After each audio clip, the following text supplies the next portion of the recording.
Welcome, my constant reader friends. I'm Tad, and this is Tad Reads Books and Stuff. All right, so this is going to be the last video for probably quite a while that Grozz and I do for Saga.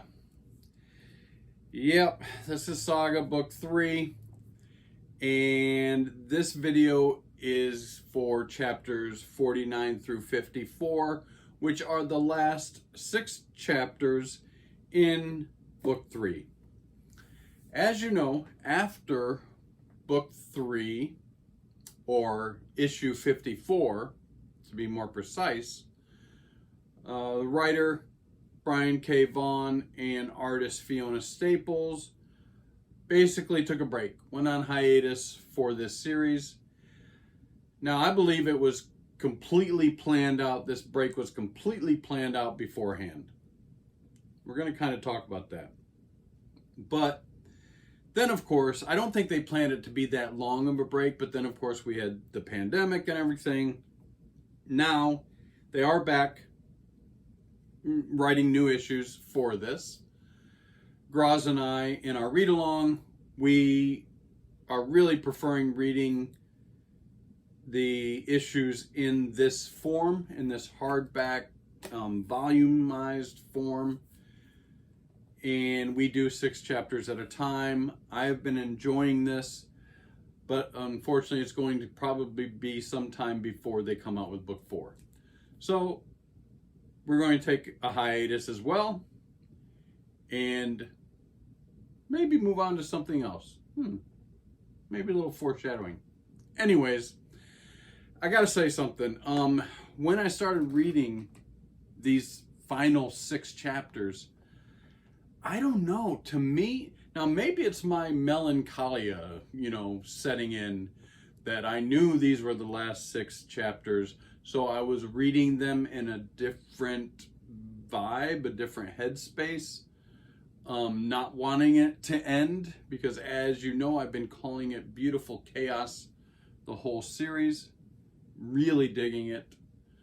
But as I started reading chapter 49, not so much, but as we got closer and closer to the end, I felt like the whole, what do I want to say, environment, the whole spirit, the whole emotional feeling that I was getting from each chapter, each issue, was getting darker, maybe slowing down. And I think this was, again, planned by Brian and Fiona. They knew this was going to be a break. I think they wanted to create some type of cliffhanger, maybe. So that's how I experience reading these last 6 chapters. If you all have read it, let me know if you kind of felt a similar thing. Grozz, I can't wait to hear what you say about it. But yeah, I had some different feelings reading this. The pacing kind of slowed down. It was kind of starting to feel like a funeral dirge. Is that foreshadowing? I don't know. But I want to talk. And I understand if you're one of the 20 or 30 people that have been watching this series all along, thank you very much. But I want to talk about the numbers. I always talk about the numbers real quick when I review a book, but not really in this format that we've been doing, Grozz and I. But I found it very interesting when I looked at the Goodreads numbers. And of course, yes, Goodreads is Goodreads. You're going to find trolls on there that give crazy star ratings for no reason. You can obviously tell they didn't even read the book. So take it or leave it, but it is an interesting thing for me. Numbers are very interesting for me. I'm not a mathematician. I'm not that smart. But I did love math in school, like most people didn't. And I do just like numbers. And that's why I give the numbers. But I found something interesting in book 3. And again, if you're watching this and you're not into this, please just fast forward ahead until I start talking about the last 6 chapters. But I don't know why I found this interesting. I did. Sorry. I'm rambling on again. Book 3 on Goodreads right now is 4.72 rating. That's a really good rating, really high. There are 4,204 ratings. Not reviews, just the ratings. And I found it very interesting. So they rate from 1 to 5 stars, of course. 1 star, there was only 2 out of 4,204 ratings, only 2 were 1 star. Only 14 were 2 stars, and only 146 were 3 stars. So add that all up, the 1, 2, and 3 star ratings were only 162. 4-star ratings, 844. 5-star ratings, 3,198 5-star ratings. Add that up, 4 and 5-star ratings together, 4,042 4 or 5-star ratings for this book. I found that interesting enough that I said, I want to check out the other books. So, of course, I went back and I went backwards. And so book 2, I looked up book 2. Book 2 on Goodreads currently has a 4.66. A little bit less than the 4.72, but you can see they're around 4 2/3 stars. And you're going to see that theme. So how many total ratings were there for book 2? 6,880. So 2,676 more ratings for book 2 than book 3. That made me think, why less ratings? Are less people reading it? I don't think so. I didn't research that. I should. But again, interesting. So how did that fall out? 1-star ratings, 3. Only 3 1-star ratings. 27 2-star ratings and 295 3-star ratings, for a total of 325 1, 2, and 3-star ratings. I thought that was awesome, incredible. Out of 6,880, 1,699 4-star ratings and 4,876 5-star ratings. If you add that up, 4 and 5-star ratings, 6,555 out of 6,880. I think that's kind of incredible. But again, how come book 3 got a lot less ratings than book 2? So, of course, I went on and looked at book 1. Book 1 has a current rating on Goodreads of 4.67. So 4.67, 4.66. Really close, of course. How many ratings? Book 1 has 12,047 ratings. 12,000, 6,800, 4,200. Considerably less and less and less ratings. What is that telling me? I don't know. Moving forward, 1 star, 26 1-star ratings for this book, 72 2-star ratings, 488 3-star ratings, for a total of 586 1, 2, and 3-star ratings. 4-star rating, 2,673. 5-star ratings, 8,788. As many 5-star ratings for this one book as all the ratings for books 2 and 3 combined. Again, what are these numbers telling me? Did the series get less read? Or maybe people picked up this series, maybe similar to, Grozz and I, after these have already been published, it maybe started with book 1 and less went to book 2 because a lot of people went to the actual individual comics. That's interesting, maybe. And then again, even less in book 3. I don't know. I don't know why this is intriguing me. Probably y'all are bored with it, but I just think it's amazing, actually, that for all 3 books, the total number of 1-star ratings is 31. The total number of 2-star ratings is 113. And the total number of 5-star ratings is 19,000. I don't know. I just thought that was kind of cool. Forgive me. Thank you for indulging me in my numbers. I just thought it was very interesting. I'm sorry. All right. Let's get, now that you fast forwarded past all that, let's get to the story real quick. I always take notes for these. Normally if you see my book reviews, I don't really, I take the numbers, but I don't really take notes. I kind of ramble. Again, I read as emotionally. I give my videos emotionally. So we start with chapter 49. In chapter 49, oh my goodness, I can't even show you the pictures. We start off, the very first picture is a full page picture of the Will, completely naked. He's got a necklace on his neck and his wrists. Of course, they're electronic devices that keep him in line. They're being controlled by remote control. He can get zapped by, what's her name? Ianth. Ianth is the girl that kidnapped the Will because he killed her love of her life back on Sextillion. Look at the last video, last 6 chapters.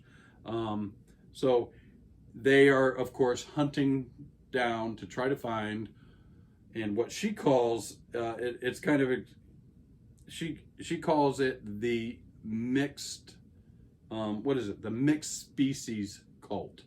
That's what she's calling Marco, Alana, and Hazel, the mixed species cult. She's hunting them down because she thinks if she can get them and expose them and present them to all the worlds in the universe, she's going to bring down the universe. She thinks it's going to burn. She thinks the worlds are going to completely freak the F out if she can expose these people. She's just, she's in pain because her lover was killed. So that's what we open up with. I can't even show you the picture. Next, we move on to more scenes I cannot show you in this book because it's Petrichor and Robot 4 having sex. There is a lot of nudity, sex in these books, almost, well, not even almost. In these last 6 chapters, completely rising to the level of pornography. I have now seen everything in comic book form just in these 3 books. I can't even say the things I want to say about it. Anyways, yeah, so now we're with Petrichor and Prince Robot 4, and they're having sex, and he's got the television face, and while they're having sex, I love you appears on his screen, which, like, whoa, Petrichor's like, whoa, what the hell's going on here? This changes the whole dynamic, the whole relation between Petrichor and Prince Robot 4. A lot of times he'll say the things that that appear on his screen aren't really conscious thoughts of his. He could be talking about something, and then, this image comes on his television head, and it's really basically his subconscious. So it is really what he's feeling and thinking. But sometimes he doesn't even know it. He doesn't realize it. And at first he starts to like, push it aside, but then he kind of says, yeah, you know what? I'm falling in love with you. I love you, Petrichor. This is crazy. This is crazy growth for Prince Robot 4, who is a robot head and falling in love with a horn and a hermaphrodite horn as well. It's kind of cool. It's kind of interesting. So that's cool. We go on from that. So next we come upon a scene with Upshur and Doff.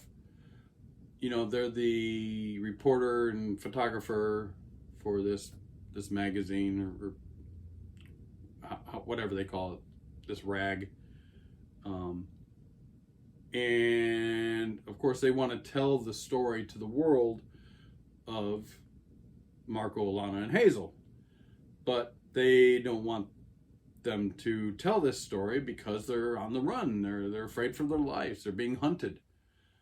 But Doff and Upshur come up, they hatch this plan that they present to Marco and Alana that actually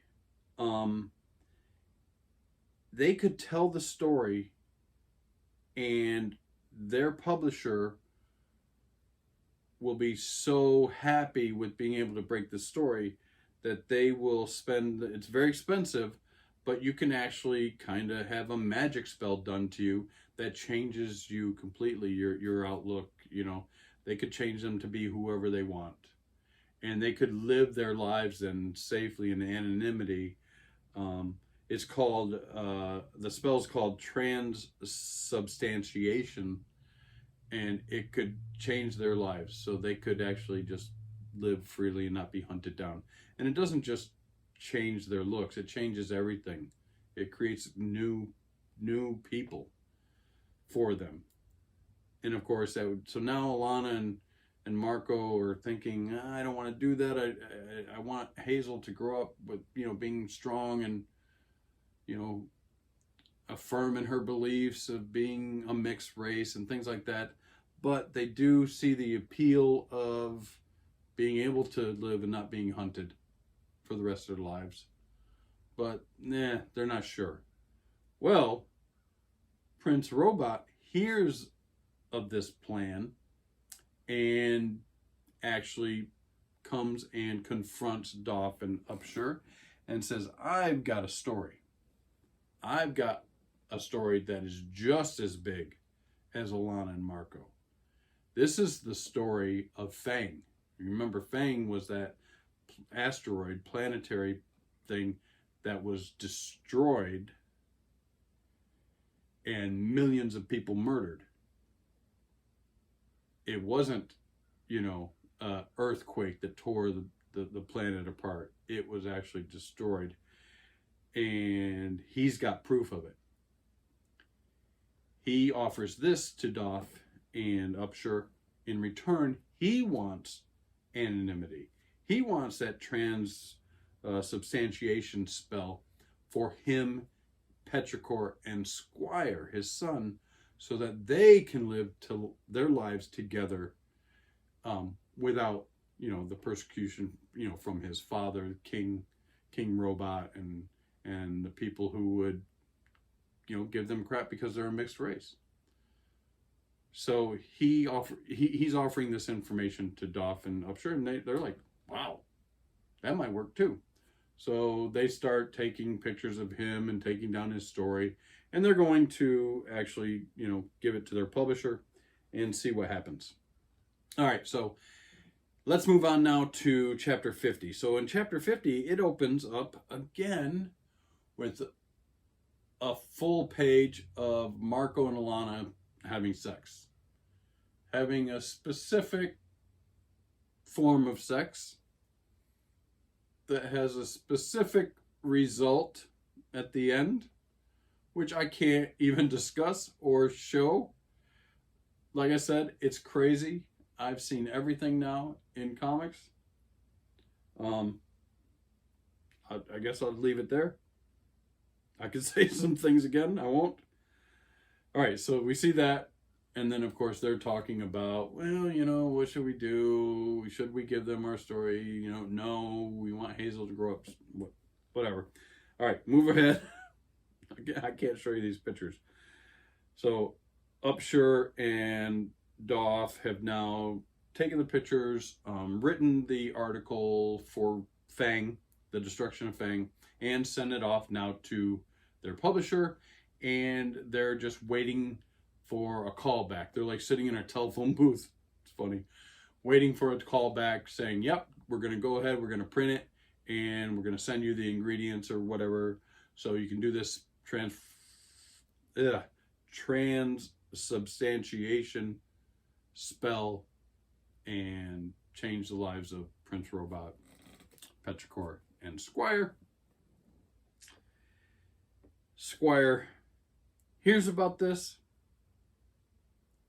Hazel and Squire are like siblings having, you know, tussles and fights, and Squire steals her stuffed animal, stuffed dolly, and Goose is trying to, you know, use your words, stop fighting, you know, just be intelligent. It's fun. You got to be there. All right, let's move on. So now, so Hazel is upset because she's training with Petrichor, you know, fighting and stuff, and using some magic with some mannequins, and it's kind of a cool scene. Petrichor always gets afraid when she's alone with Hazel, because Hazel might start asking her some really adult type questions that she doesn't want to have to answer, which is a cool dynamic between them. But Hazel's pissed off. Hazel's pissed off now. She hates Prince Robot 4 because he's going to take Squire away from her. So Petrichor now has to say, I'm sorry, little one, but he's taking me away too. I'm going to be going with them. This is not something Hazel wants to deal with right now. So let's switch over to Will and Ianth. They're of course trying to track down Marco and Alana. They know that Doff and Upshur are with them, and Ianth knows of an old friend of Doff's called Zlot. Zlot is I can't show that picture either. I can't open a book and show you something because I'm afraid of what might be happening.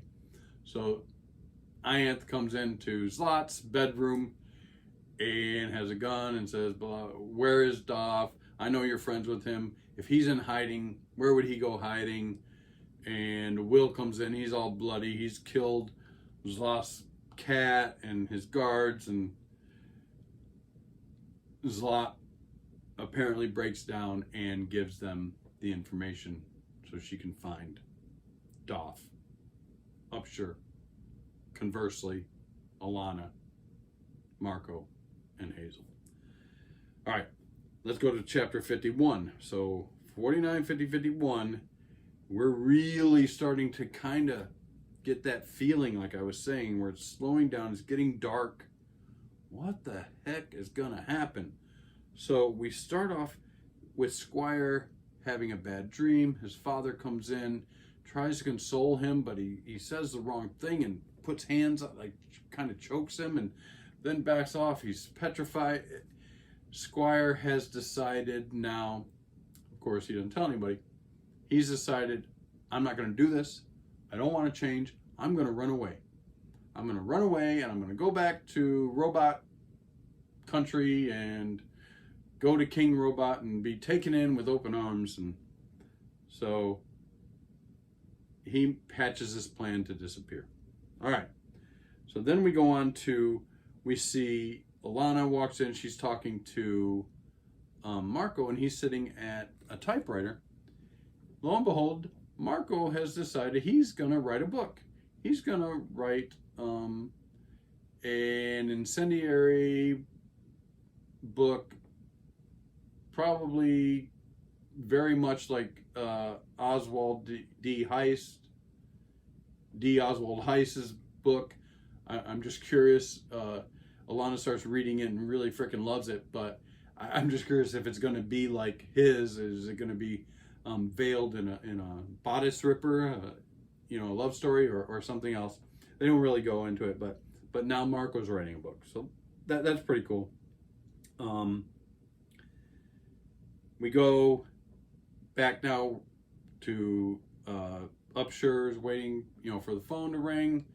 The phone rings and the publisher says, yes, it's a go. They're going to send you the ingredients so that Prince Robot and Petrichor and Squire can do their change. Doff, in the meantime, has gone off because they were trying to teach Hazel how to swim. And they were on the beach in the water, and this flying, like manta ray comes out of the water and flies over them. And Doff gets really excited. He's like, that's really rare. I've always wanted to capture one, take a picture of one since I was a kid. And he goes running off chasing this thing. So Doff's off on his own now. Squire has run away. He's off on his own now. Everyone splits up to go try. They don't know what's going on with Doff, but they split up to go find Squire. So now everyone's split up and they're doing their own thing. And who shows up but, of course, the Will and Ianth. They find Squire, and then conversely Prince Robot. This is where the shit hits the fan. This is where things start going down. Darker, darker, darker. The last 3 chapters, incredible. We also run back into what's his name here? Special Agent Grace. Special Agent Grace, we see him now, and he's at the publisher, the editor. They're with the editor, the publisher of Hebdom. I'm not even going to try to pronounce it. It's the magazine or whatever publication that Doff and Upshur work for. I can't even pronounce it. But anyways, now he's there and he's showing them some evidence that he has, because basically he's blackmailing the publisher to not publish this story about the destruction of Fang. So he threatens him. And that's it. I'm going to stop. What happens now that all these people are fractured is kind of incredible. I found myself reading like with my mouth open at what befalls these characters. And of course, at the end, it says, to be continued. Oh my goodness. It actually, my heart like skipped a beat while I was reading it with my mouth open because of what happens at the end. For the people who read this originally and got to this point and then they went on hiatus, holy crap. I don't know how you did it. Because I don't know how I'm going to do it waiting for book 4 to come out. I want to go get those issues. Grozz, I'm not going to do it. We're going to wait. I mean, that's what we talked about. But, oh my goodness. I can't wait to see what you say about it, this Grozz. It really was something else. This is really what I want to stress to you is by, the video of this series that we've been doing, we haven't had a lot of people watching us.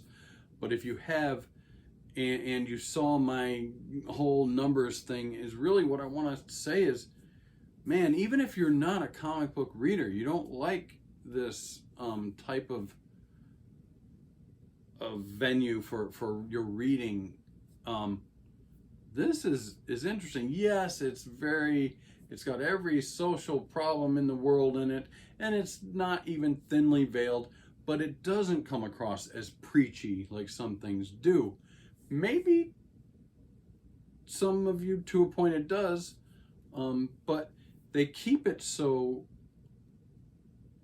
interesting by all the different characters and the different species, the different worlds, the pornography. It makes it fun and exciting to read. If you have not read this series, I think you should. I think it's great. I can't wait. All right, so what was I alluding to? Grozz and I have decided we're going to keep this going. Even though we don't get a lot of views, we are going to move on to a new one. Thirsty Mermaids by Kat Leyh. I think it's Lee. I think that's how you pronounce it. Maybe I should have looked it up. Here she is right here. Here's a nice little picture of her. She has written or been part of a writing team for other things. It says co-author of New York Times best-selling series Lumberjanes. Thirsty Mermaids. We're going to start reading this. Now, Grozz, correct me if I'm wrong, but I was looking through this. It's got an introduction and 5 books. It's separated into 5 like chapters, 5 books. I think what we should do is just keep doing what we've been doing. We'll read each section and do a review of each of the books separately, every 2 weeks. So I think we'll do the introduction in 5 separate parts. That's a total of 6. So we're looking like at 12 weeks. I'm good with that. I don't want to rush it. I think it's fun. We don't have a lot of people watching this series, our comic book series. That's fine. We do it for us. We're really enjoying it. And so I think that we're going to start reading this. Yeah. Thirsty Mermaids. I haven't even really looked through it. All I did was I just, did this. Just went through it. The art looks very interesting, and it's all just Kat. I don't know. We'll see what happens. You want me to read? It's probably running really freaking long. I'm sorry. But let me just read real quick. It says, fresh out of shipwreck wine, 3 tipsy mermaids, Pearl, Tooth, and Iaz, hit on the idea of magically masquerading as humans and sneaking onto land to indulge in much more drinking and a whole lot of fun, right in the heart of a local seaside tourist trap. That's where I'm going to stop reading. Sounds intriguing to me. Sounds fun as hell. I hope you stick around and watch it. We'll get back to Saga someday. I can't wait. As always, thank you for watching. If you find any entertaining value in my videos, please like and subscribe and leave me lots of comments. Also, please check out Grozz's channel. He does a great job on his channel as well. And until next time, everyone, peace out.